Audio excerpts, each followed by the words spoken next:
दोस्तों, माँ अपनी बेटी की सुरक्षा के लिए कुछ भी कर गुजरती है। उसे सही गलत का फर्क समझाती है, लेकिन कुछ बेटियों को माँ की बातें समझ नहीं आती और वो प्यार में अंधी होकर अपनी माँ की जिंदगी भी छीन लेती है। रिश्तों पर से भरोसा उठ जाने वाला ये घटना मध्य प्रदेश के अनूपपुर की है, जहां 21 अगस्त 2022 को जंगल में एक 45 वर्षीय महिला का लाश मिली। महिला का गला रेतकर हत्या कर दी गई थी। पुलिस जब इस पूरे मामले को छानबीन की तो हैरान कर देने वाला सच सामने आई।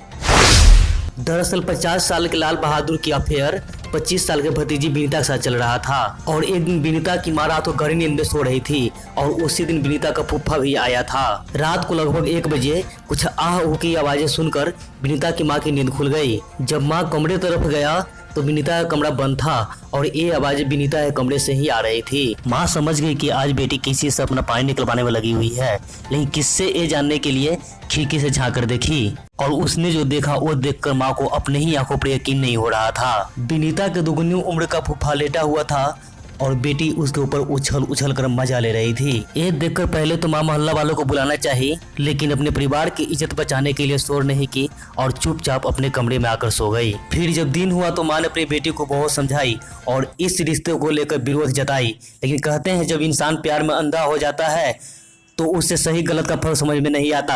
ऐसा ही कुछ विनीता के साथ भी हुआ। विनीता का मां का विरोध करना अच्छा नहीं लगा और अपने प्रेमी फूफा के साथ मिलकर हत्या का साजिश रच डाली और 20 अगस्त को महिला को झाड़ फूंक के बहाने कुसियारी मरघाटी के जंगल ले गया और वहां उसकी चापर से गला लेकर हत्या कर दी और लाश को जंगल में फेंक दिया। पुलिस ने मृतका की बेटी से पूछताछ की तो उस पर शक हो गया और शक के आधार पर मृतका को हिरासत में ले लिया और सख्ती से पूछताछ करने पर सारा मामला खुलकर सामने आ गया और पुलिस दोनों को गिरफ्तार कर लिया।